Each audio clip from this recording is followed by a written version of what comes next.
Income tax. Today's we are going to take a topic on income tax. So here we are taking income tax practice session with multiple choice question part 6. So you can also refer to my videos which are available on unacademy.com/plus website. You have to choose goal CA. You can also refer to my videos which are so you can refer to my videos on unacademy.com/plus website. Here goal C exam you have to choose, and just for 499 rupees as of now for 1 month you can take subscription. For referral code you can use Satbir Singh. There are many benefits of studying online on Unacademy Plus. You can learn from your favorite teacher. You can participate in dedicated doubt sessions. Every fourth class is dedicated doubt class. You can ask your doubt live. With one subscription you can have unlimited access of costing, accounting, auditing, etc. Real-time interaction you can do with the teacher. You can also ask your doubt in live class. You can also download the videos and watch offline. So there are many benefits. Apart from that, you will also get 10% discount if you or your friend or relative will join by using referral code CSADBIR. So friends, let's start today's class. Today we are going to discuss income tax topics on multiple choice questions. So you can, if you have any doubt at any point of time, then you can refer and comment on my profile Satbir Singh. On donation to whom of the following, a 50% deduction is allowed under section 80G of the Income Tax Act: National Defence Fund, Prime Minister National Relief Fund, Rajiv Gandhi Foundation, National Foundation for Communal Harmony. So you just have a copy and pen with you whenever we start this class, so that you can tick the right answer and you can compare what is the correct answer. So here correct answer is C, that is in case of Rajiv Gandhi Foundation, 50% deduction allowed for donation that you make. 80Gs refer to the section on donations, and so if you make donations, then certain donations 100% deduction allowed, like if you make donation to Prime Minister National Relief Fund. But there are certain funds to which only 50% deduction allowed. Say you contribute 10,000 rupees, then you will be allowed only 5,000 as a deduction under Income Tax Act. So Rajiv Gandhi Foundation is such kind of foundation. So you can refer complete lecture on deductions and exemption under Income Tax Act, which is available on my profile Satbir Singh on unacademy.com. So you can refer those lectures. Next question. Section 80 QQB of the Income Tax Act 1961 deal with interest on debentures of a government company. Royalty income of author, royalty income of textbook, profit from export of computer software. Here correct answer is B, because section 80 QQB refers the royalty income of the authors for which deduction is allowed under the Income Tax Act. Next question. First due date for payment of advance tax in case of an individual is dash for the previous year: 15th December, 15th June, 15th September, or 15th March. So which one is the first due date?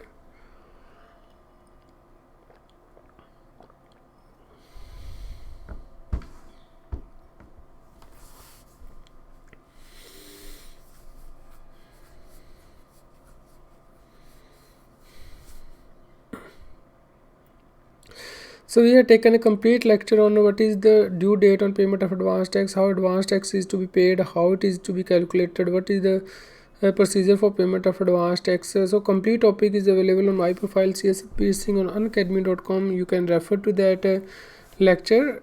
And so here correct answer is 15th June, because by 15th June individual is required to pay by 15% of his advance tax. By 15th September he is required to pay 45% of his advance tax. By 15th December he is required to pay 75% of his advance tax, and by 15th of March he is required to pay 100% of the advance tax. However, advance tax is not required to be paid by the person who is a resident senior citizen, that is, of a person aged 60 years or above at any time during the previous year, if he doesn't have any income from business and profession. So he is not required to pay advance tax. Advance tax is required to be paid by all the assessees only if estimated advance tax liability is 5,000 or more, 10,000 or more than 0, 50,000 or more. So what is the minimum requirement for payment of advance tax? It's very important concept under Income Tax Act that you have to pay advance tax.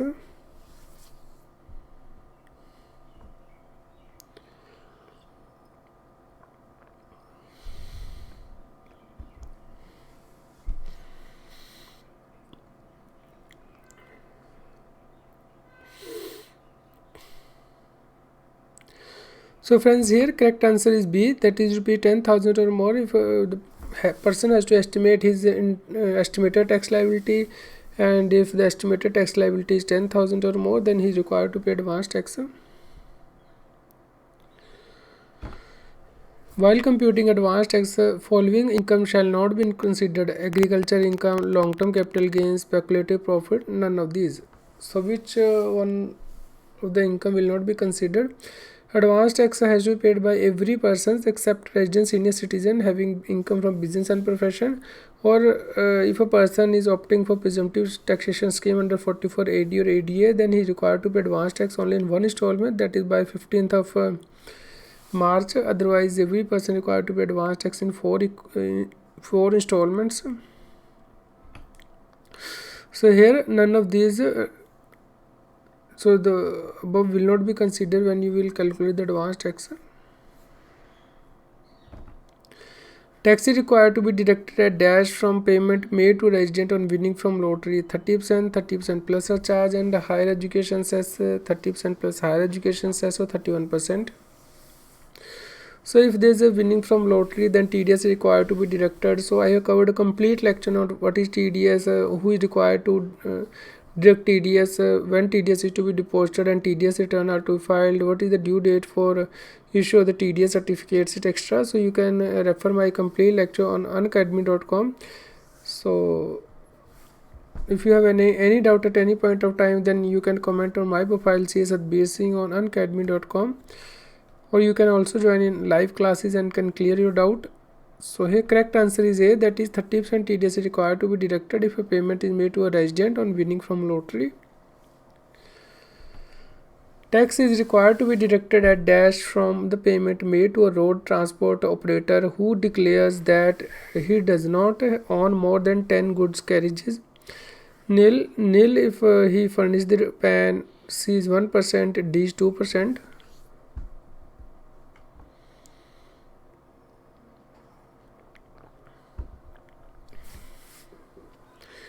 So which one is the correct answer? So it's very important that you must have a PAN, because if there is no PAN is available, then 20% TDS is deducted under the Income Tax Act.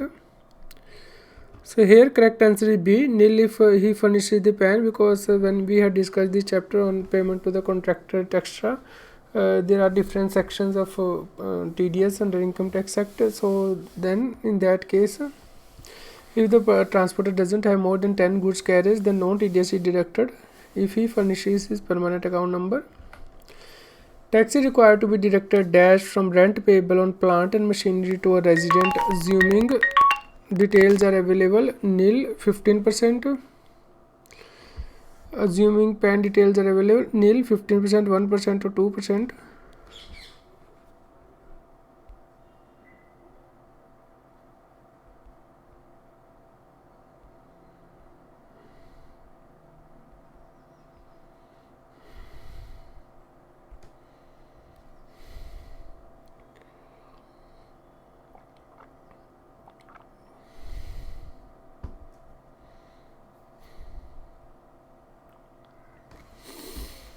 So here friend, correct answer is D, that is 2% TDS to be deducted if payment for rent is made under that plant and machinery to a resident person, if the PAN number is available. If PAN is not available, then normally 20% TDS is deducted.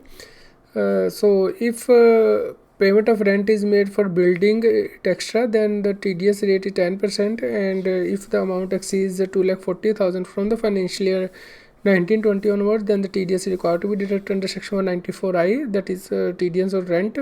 But for plant and machinery, TDS rate at 2%. For financial year 18-19, the limit for deducting the TDS on rent was 1,80,000, but now it has been increased to 2,40,000. Tax is required to be deducted at dash from interest payable to a resident, assuming PAN details are available. 10%, 20% if the pay is domestic company, else 10%, 10% plus a charge if any, plus higher education cess, or 20%.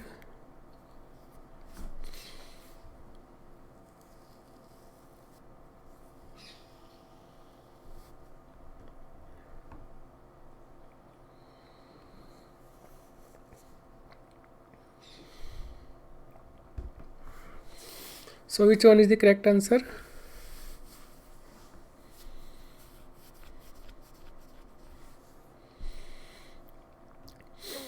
So here correct answer is 10% TDS is required to be deducted if the interest is payable to a resident. If the PAN is available, PAN is not available, then 20% TDS is deducted under the chapter TDS. Tax is required to be collected on the sale of scrap, tandoolies, alcohol, liquor, or all of the above. So we have covered the TDS as well as the TCS chapter, which is available on my profile CS Satbir Singh under my profile on unacademy.com. So you can refer to that chapter in detail. We have discussed the provision of TCS, TDS, what is the rate of TCS, who is required to pay TCS, when TCS is required to be paid. So all those concepts are available. So here correct answer is D, that all of the above are required to collect the TCS. So TCS concept is that when the persons, that is the seller, is required to collect the TCS from the buyer. So in case of scrap, leaves, alcohol, liquor seller, they are required to deduct TCS from the payment that they receive from the buyer. So the TCS credit is available when the person file his or her income tax return. At that point of time, then they can take the credit of TCS or TDS. TDS are not required to be deducted under section 194A if the amount of interest on loan does not exceed rupees 5,000, 2,500, 7,500, or 20,000.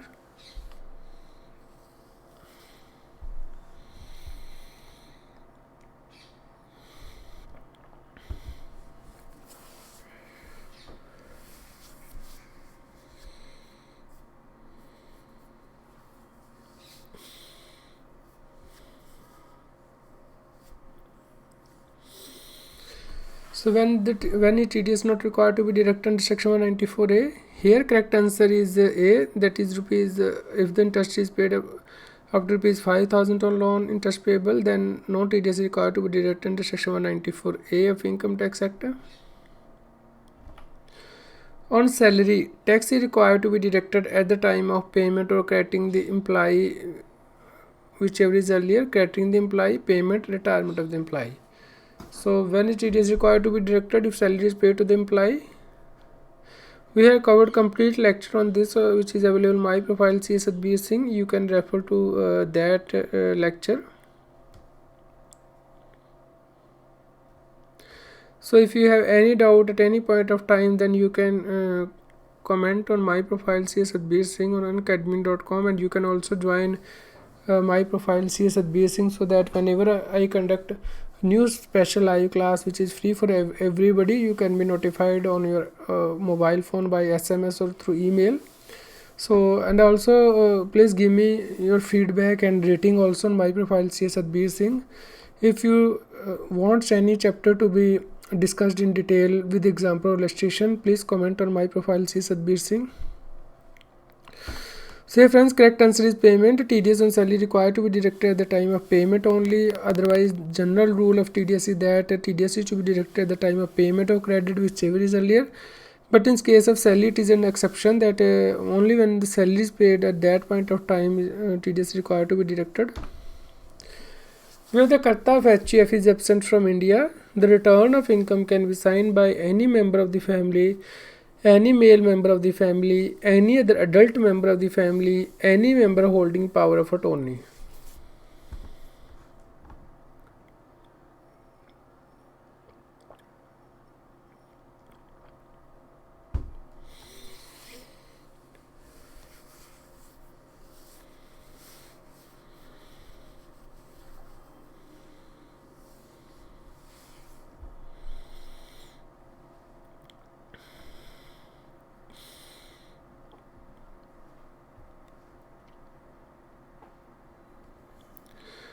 So friends, here correct answer is any other adult member of the family. Normally return of income is to be signed by Karta of Hindu undivided family.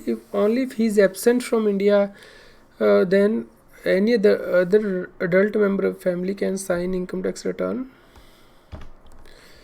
Where assessment has not been completed, belated income tax return for assessment year 1920 can be filed up to 31st March 2020, 31st February 2020, 31st March 2021, 31st December 2020.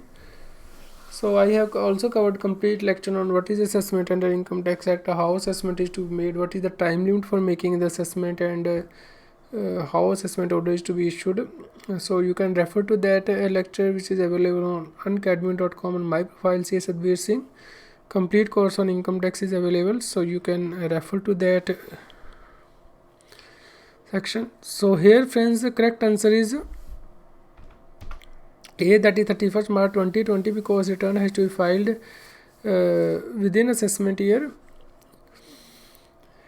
Assessment, if the assessment has not been completed, then belated income tax return. Suppose normally individually required to file his return by 31st July after the end of the financial, but if for any reason he not able to file the return, then he can file belated income tax return by 31st March also. But in this case he has to pay late fees also if his income is taxable. Following phone number is to be used for filing the return of income by an individual having business income: phone number 1, phone number 2, phone number 5, or phone number 3. So it's very important that you also remember the ITR form number, which is to be filed by an individual.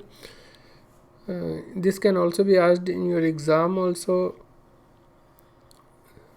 So there is a specified format for filing income tax return, which is available on income tax india e-filing.gov.in website. So you can download those forms, and you are required to fill income tax return as of now electronically, except for senior citizen, super senior citizen persons.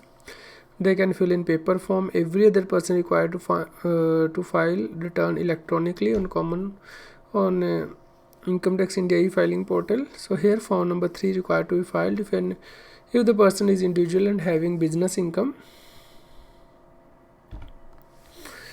Next question, with effect from 1st April 2016, quoting permanent account number is compulsory in the following transactions: payment to life insurance premium exceeding ₹50,000 in a financial year, sale or purchase of any immovable property valued at ₹4 lakh, time deposit up to ₹35,000 with the bank, or none of the above.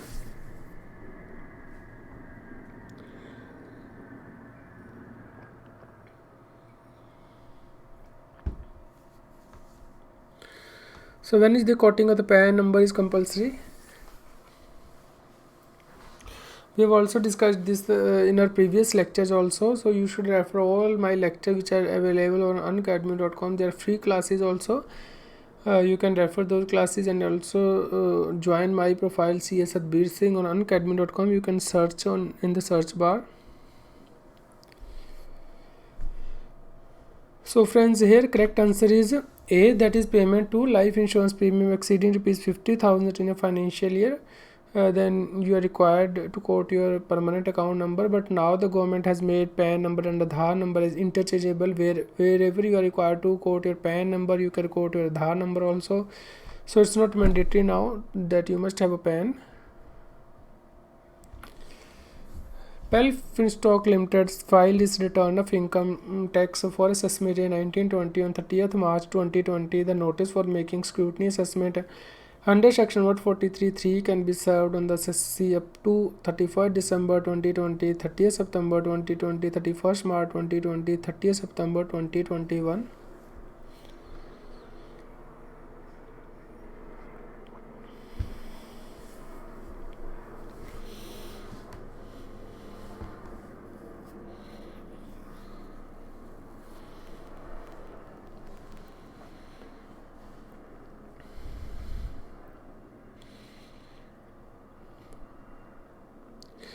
So friends, here correct answer is B, that is 30th September 2020. Within 6 months from the end of the financial year, notice for scrutiny assessment can be issued. So here financial year within 6 months from the end of the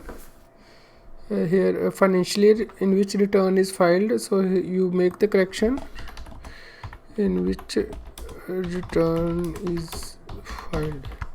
So here return is filed in financial year 2021. So after the end of the financial year, that is after 31st March 1920, return is filed in financial year 1920. So by 30th September 2020, scrutiny assessment notice can be served on the person, and he is required to make the he is required to follow the instruction of the assessing officer and required to produce all the books, account, document, and other particular to verify, so that the assessing officer, that is the income tax officer, can verify his income tax return. When assessment has not been completed, revised return can be filed within dash from the end of the relevant previous year, 1 year, 6 months, 1 month, or 2 years.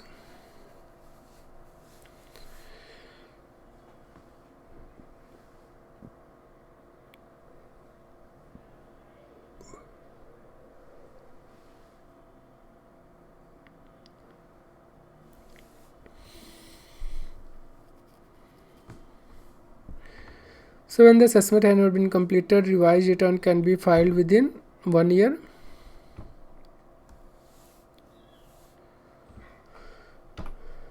Best judgment assessment is covered under section 143.3, 143.1, 144, 147. So which is the correct answer? Best judgment assessment is the assessment in which if the person doesn't file his income tax return, then the income tax officer can pass an assessment order based on the best of his judgment, that is all the available information or material available with him under the Income Tax Act. So here section 144 says that the income tax officer can file the can pass best judgment assessment order. Maximum amount deductible under section 80 TTA in respect of interest on saving bank account is rupees 20,000, 10,000, 1,50,000 or 50,000. So there is a deduction available under section 80 TTA that if you have interest income from saving bank account in case of an individual, if he is not a senior citizen, then deduction under 80 TTA is allowed from the income of the person. So here correct answer is A. Here correct answer is B, that is to be 10,000 maximum interest income is allowed from the saving bank account. But if the person is a senior citizen, then under section 80 TTB he can claim deduction, and that deduction is allowed up to rupees 50,000 including saving bank interest. If the person is claiming under 80 TTB, that is the senior citizen, then he cannot claim 80 TTA deduction.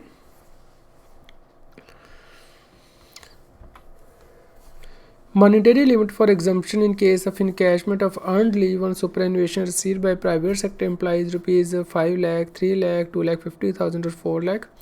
So I have covered complete lecture on income under the salaries, which is available on my profile Satbir Singh, which you can refer.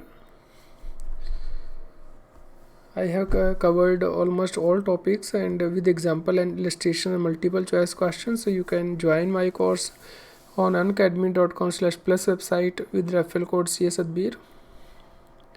So here friends, correct answer is B, that is P 3 lakh in case the person receives the superannuation. This is an exemption limit of encashment of earned leave. When unrealized rent of rupees 50,000 in respect of a let out property is realized subsequently, the amount liable to tax would be rupees 50,000, 35,000, nil or 40,000.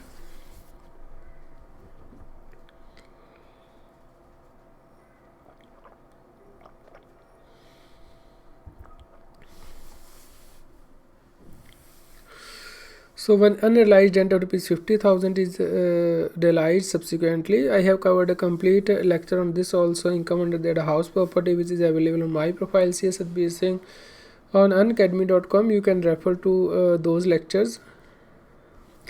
And friends, your rating is very important for me, so rate my profile on unacademy.com Satbir Singh. And if you want me to cover any other topic on income tax, then you can comment on my profile Satbir. I will try to make a topic on that subject. So here correct answer is B, that is 35,000, because when unrealized rent is realized subsequently, then it is taxable in the year in which it is realized. So you will get 30% deduction also under section 24A, that is the standard deduction. So 50,000 less 30% of 50,000, only 35,000 will be there, and then it will be taxable. Interest on enhanced compensation received by Mr. A, a resident individual, is rupees 4 lakh, of which 75% pertain to earlier financial year. The amount of such interest to be included in the total income under the head income from other sources rupees 4 lakh, rupees 2 lakh, nil or rupees 1 lakh.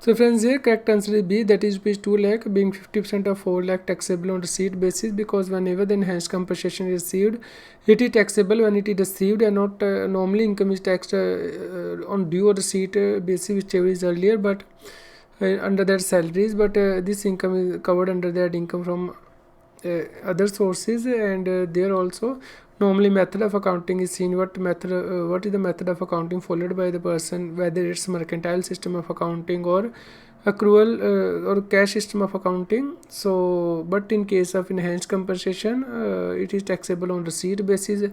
Whenever amount of enhanced compensation received, 50% deduction is allowed under that income from other sources, and the balance amount is taxable. So only 2 lakh will be taxable. Medical expenditure rupees 40,000 was incurred by A on his mother, being a senior citizen. The amount eligible for deduction under section 80D would be rupees 40,000, 25,000, nil or 50,000. So how much deduction can be claimed by Mr. A? So we have covered a complete lecture on deduction under Income Tax Act, which is available on my profile, Satbir Singh. And if you have any doubt regarding any provision, then you can comment. So friends, here medical expenditure was incurred.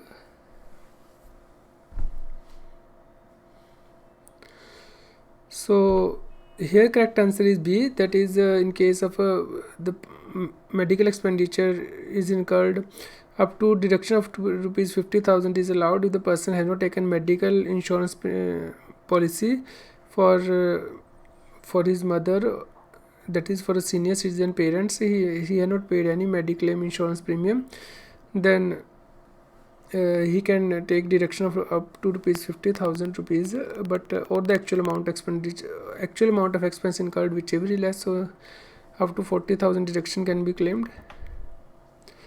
Assessee's own contribution to the national pension scheme is eligible for a maximum deduction of rupees 50,000, 25,000, 1,50,000 or nil.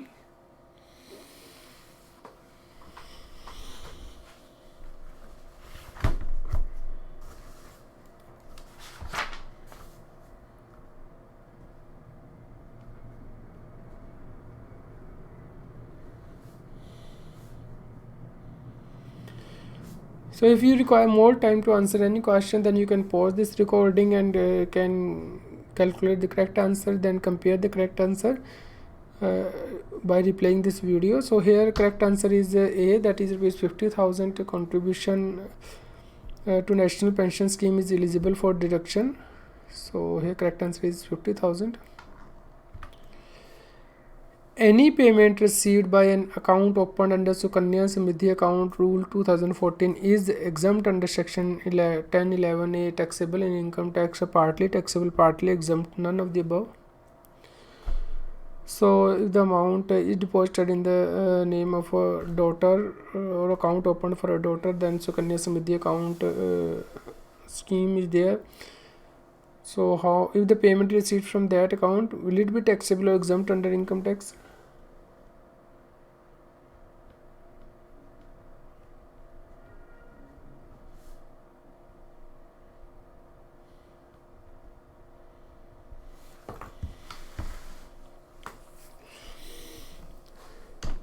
So friends, the correct answer is A, that is it's exempt under section 11A. Therefore any interest received under Sukanya Samriddhi Account rule is also exempt. Amount of deduction towards the health insurance premium paid by an individual not being a senior citizen is limited to 25,000, 50,000 or 15,000 nil. So which one is the correct answer?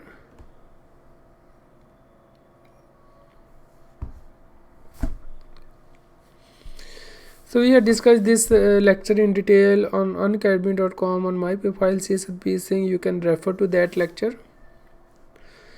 Here correct answer is rupees 25,000, because if the expenditure incurred by the individual on for himself or his spouse or for children, then up to 25,000 deduction is allowed, and for the parents who are senior citizen, deduction up to rupees 50,000 is allowed, or the actual expenditure incurred, whichever is less. Company incorporated outside India is said to be resident in India if place of effective management is in India. situated in India, established in India, controlled in India, located in India. So which one is the correct answer?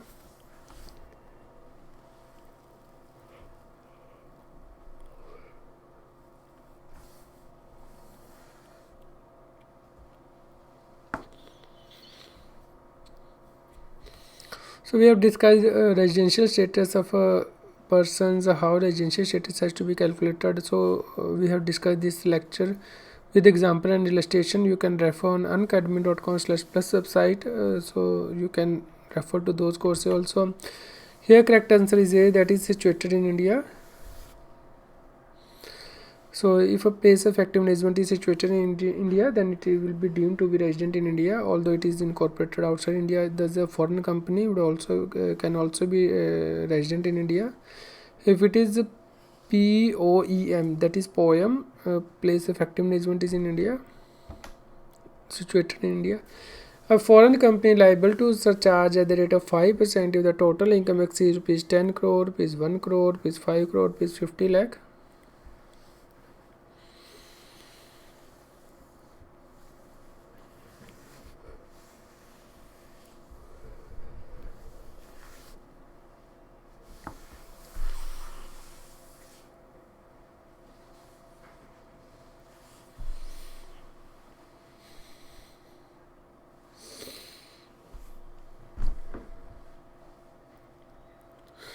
So friend, here correct answer is A, that is rupees 10 crore. Foreign company liable to surcharge at the rate of 5% if the total income exceeds rupees 10 crore.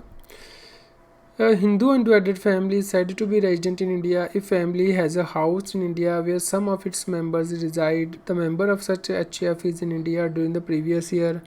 Control and management of his affair wholly or partly situated in India. The Karta has been resident in India in at least 9 out of 10 previous year, but in the relevant previous year.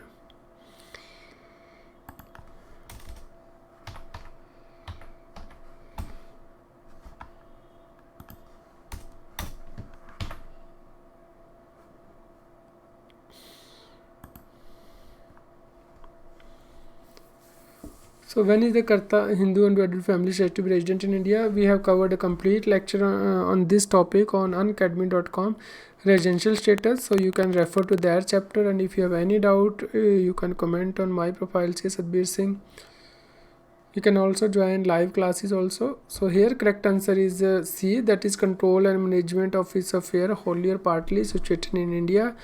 Then HF is said to be resident in India. So it's even if partly it is controlled from India, situated in India, control and management, then it can be said to be resident in India.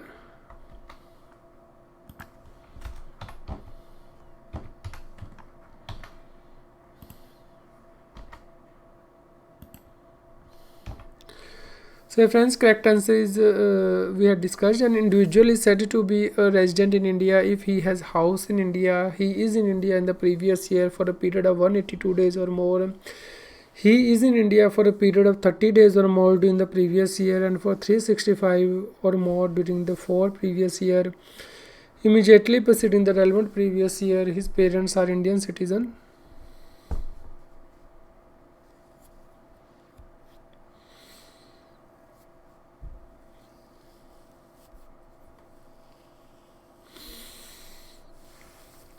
So when an individual is said to be resident in India,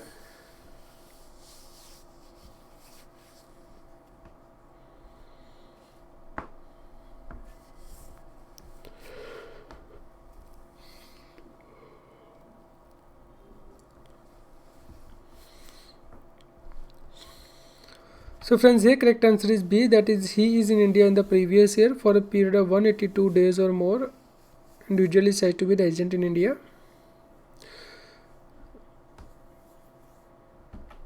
An Indian citizen living in India during the previous year for employment purpose is said to be resident if he has a house in India. He is in India in the previous year for a period of 182 days or more. He is in India for a period of 60 days or more during the previous year, and for 365 or more during the 4 years immediately preceding the relevant previous year.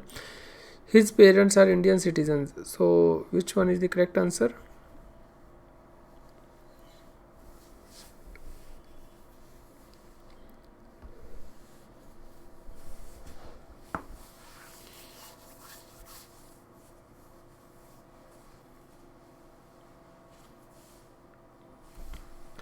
So we have discussed all these lectures in detail on unacademy.com/plus website. You can refer to their lecture with illustration and examples. We have discussed the lecture. So here correct answer is B. If a person is in India in the previous year for 182 days or more, and then only he can be said to be resident. He will leaving India for the purpose of employment outside India, and employment includes self-employment also. Suppose he wants to start new business in USA and he is leaving India, and his stay in India is only for 60 days, then he cannot be said to be resident because he is leaving India for employment outside India. So his stay must be for at least 182 days or more. An individual being foreign national came to India first time during the previous year 1819 on 1st January 2019 for 200 days. His residential stay for the previous year 1819 is non-resident, resident but not ordinarily resident in India, resident and ordinarily resident in India, resident in India. So it's very important that you understand the concept in detail and with example also, so that there's a complete concept clarity.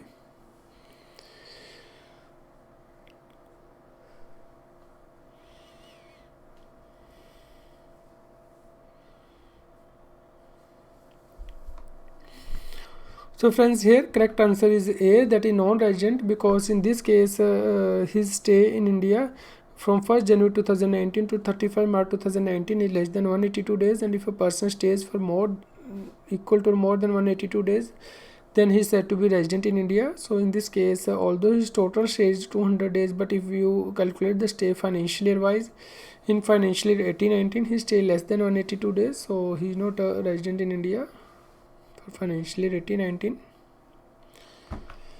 Following income of a resident and ordinary resident is taxable in India, that is bank interest from State Bank of India, Delhi, bank interest from Bank of America, New York branch, rental income from house property located in London, or all of the above.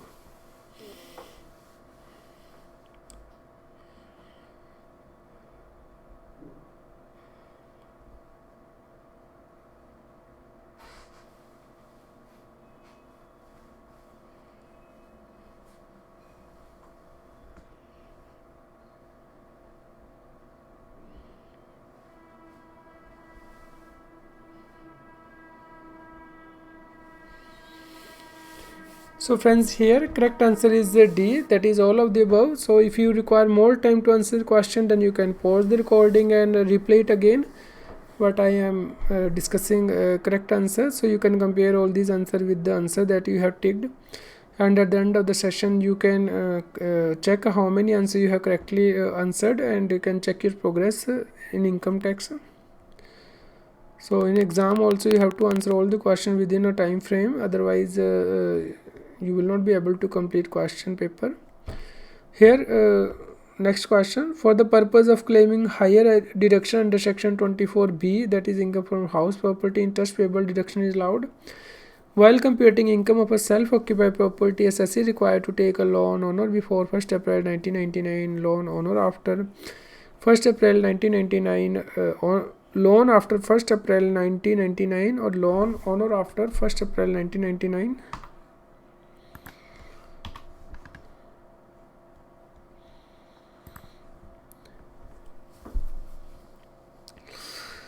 So friends, here correct answer is B, that is loan on or after 1st April 1999. He is required to take loan on or after 1st April 1999.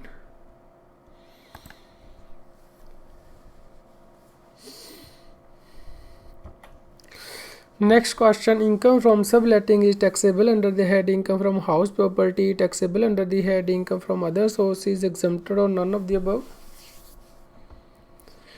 So we have discussed complete lecture on income from house property, which is available on my profile Satbir Singh. You can comment on that topic at any time.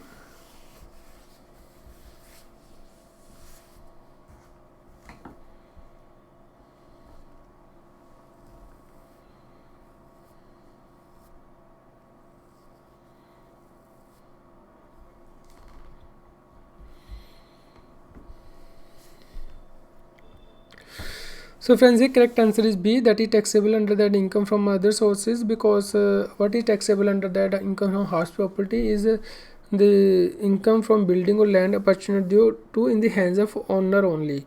Here the amount is received from subletting of a property. So subletting means the tenant has sublet it and he is not the owner of the property. Therefore subletting is not taxable under that income from a house property, rather it's taxable under that income from other sources. Deduction under section 24A is not available when net annual value is 0, net annual value is positive, net annual value is 0, negative, none of the above. So there is a deduction under section 24A, that is 30% standard deduction is calculated when from the net annual value. So it's not available when net annual value is 0, negative. Deduction under section 24A. Which of the following deduction is are not allowed in case of a deemed to be let out house, a new construction allowance, repairs, vacancy allowance, and all of the above? So we have discussed this concept in detail in my lecture on income from house property, which is available on unacademy.com on my profile Satbir Singh. You can refer to those lectures.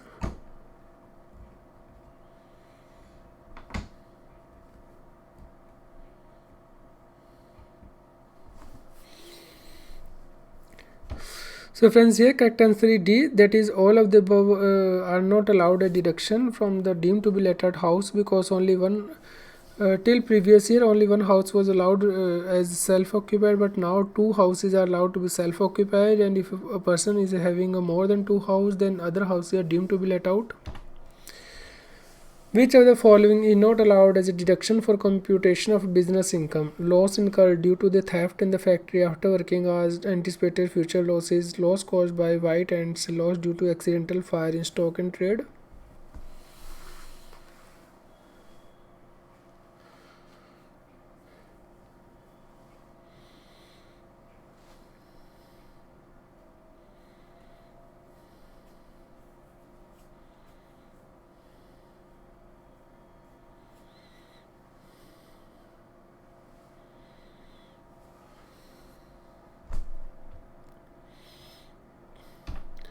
So friends, here correct answer is B, that is anticipated future loss is not allowed to be deducted from the business income, whereas loss incurred in the factory due to theft in the factory is allowed to be deducted. Similarly, loss caused by white ants or loss due to fire in stock and trade, all are allowed as a deduction, but future losses which may incur, this is not allowed.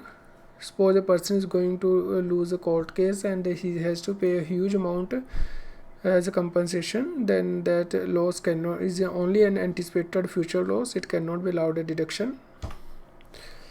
Preliminary expenses are incurred in every business.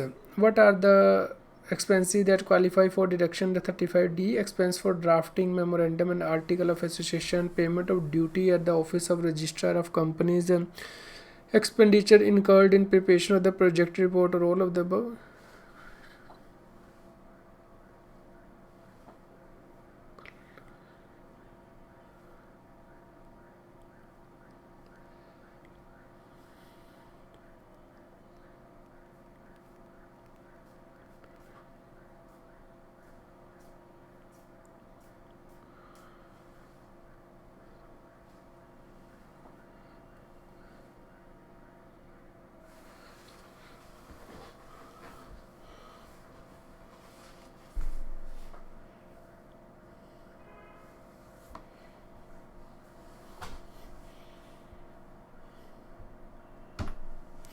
So friend, correct answer D, all of the above are treated as preliminary expenses, and preliminary expenses are allowed to be deducted as 1/5 from the income. So in the next 5 years you can reduce the preliminary expenses from your income. Expenditure incurred by a company sorry friends, expenditure incurred by a company for the purpose of promoting family planning among its employees being of a capital nature is not allowed as a deduction. Allowed as deduction in 4 equal installment in 4 years 1/5 of expenditure is allowed a deduction in the previous year. 4/5 of expenditure is allowed a deduction for equal installment in 4 years after the previous year.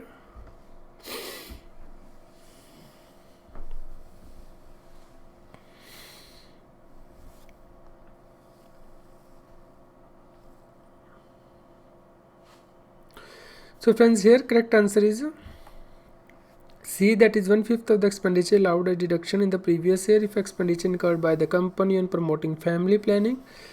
Then 5 equal installments deduction is allowed. Next question, correct serial of head of income is salary, house, capital gain. House, salary, business, salary, house, business, capital gain, others, business. So it is the correct order.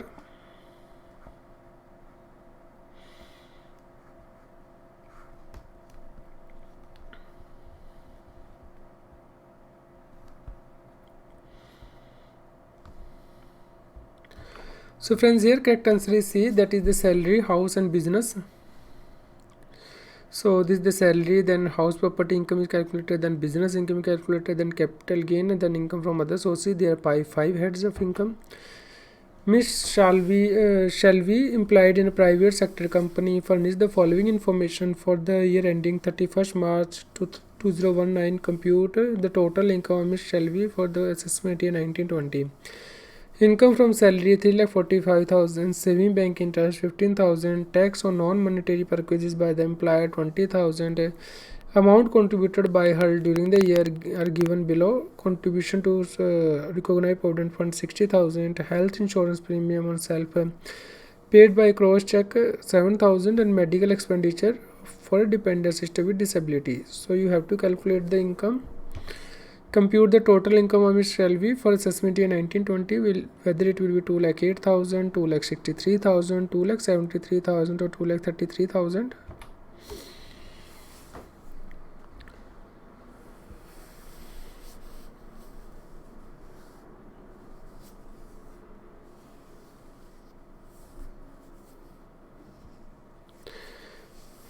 So you can refer my chapters on salary, house property, income from other sources, capital gain, business and profession, which are available on unacademy.com. Certain classes are free and you can also refer free classes.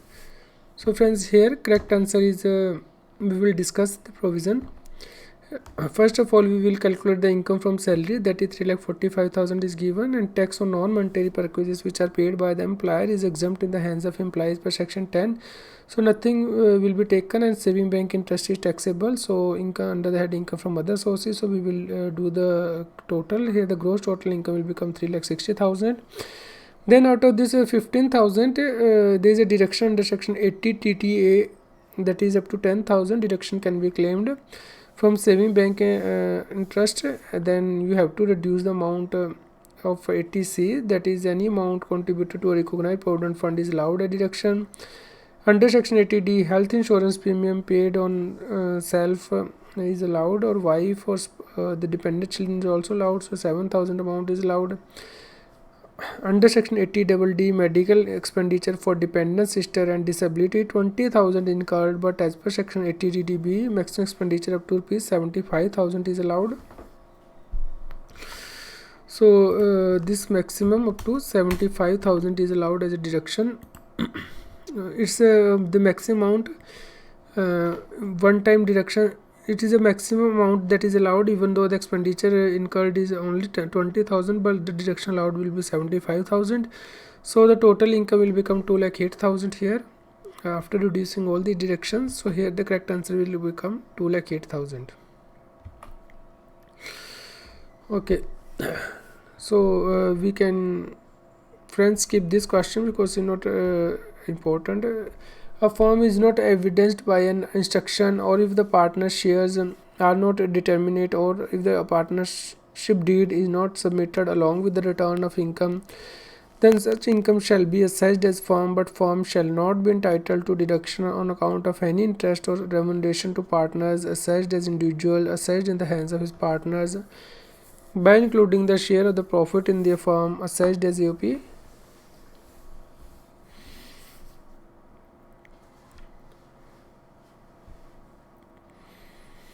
So which one is the correct answer?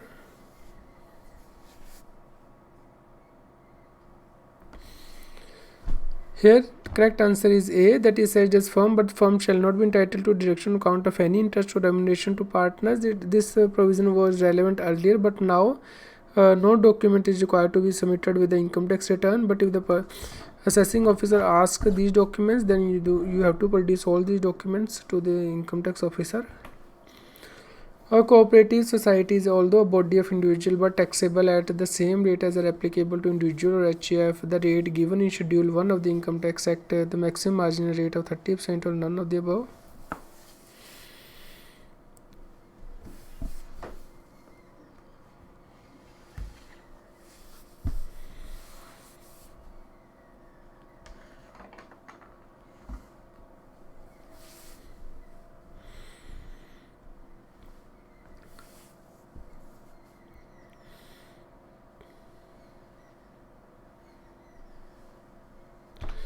So here correct answer is B, that is the rate given in Schedule 1 of the Income Tax Act.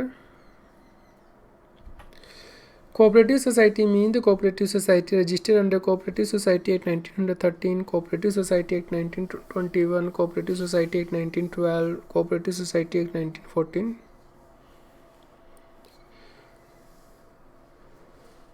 So friends, here correct answer is C, that is Cooperative Society Act 1912. In case of AOP, whose members include a foreign company and their shares are determinate, the tax shall be charged at the rate applicable to individuals at the maximum marginal rate at the rate applicable to the foreign company, that is 40% plus a charge plus health and education cess of 4% on that portion or portion of the income of AOP which is relatable to the shares of the member which is a foreign company. The tax shall be charged at the rate of 40% plus a charge if applicable plus health and education cess 4% and on the balance income at the maximum marginal rate.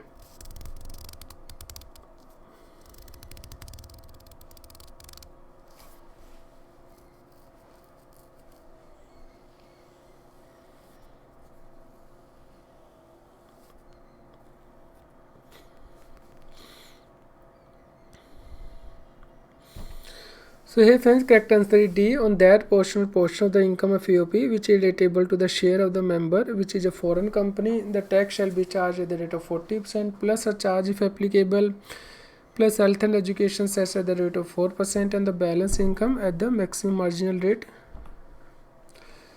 Society registered under the Society Registration Act 1860 is taxable as AOP BOI as per section 167B and BOI, but the tax rate shall be same as is applicable in case of individual HUF at the special rate of tax or none of the above.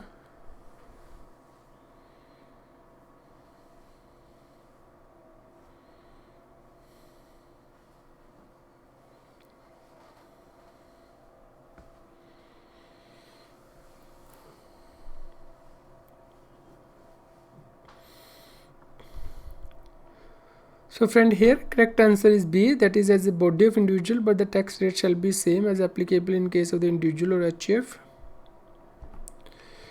In computing the income under the head profit and gains of business or profession of a firm which is assessable as such, any interest paid to any party in excess of dash simple interest per annum shall be disallowed in accordance with the provision of section 40B, 6%, 12%, 15% or 18%. So we have covered income under that business and profession, and you can refer to those chapters. So how much interest paid in excess of that percentage, it will be disallowed under 40B of Income Tax Act.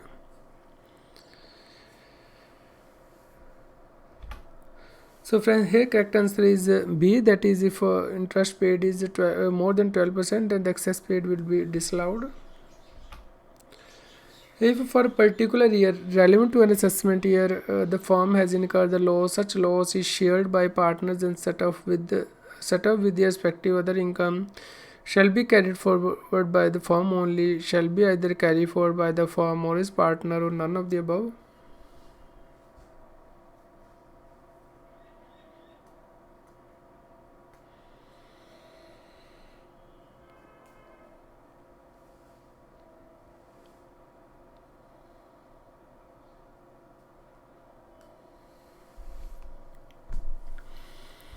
So friends, here correct answer is B, that shall be carried forward by the firm only.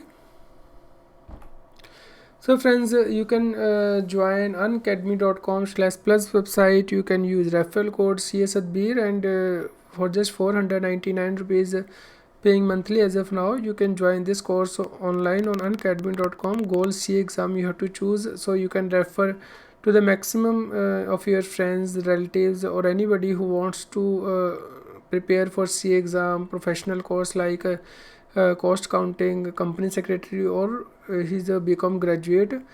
So he can do these courses. I'm also teaching online GST and income tax.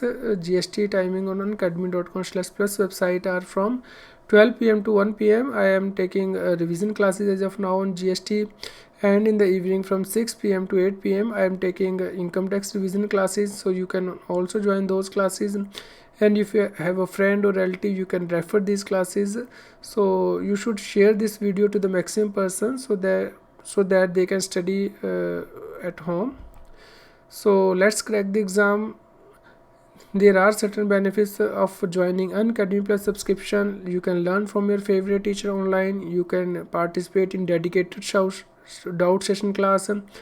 You can ask your doubt live during the class, or every fourth class is doubt clearing class. If you have any doubt on any concept of income tax, GST, you can ask those doubts.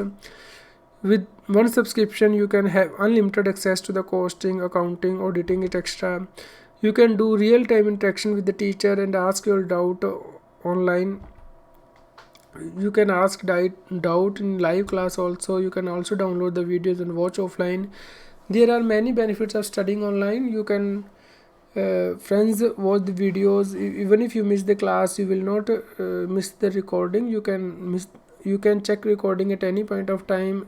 You can learn on desktop, or you can download the Unacademy app from Google Play Store and can study at anywhere.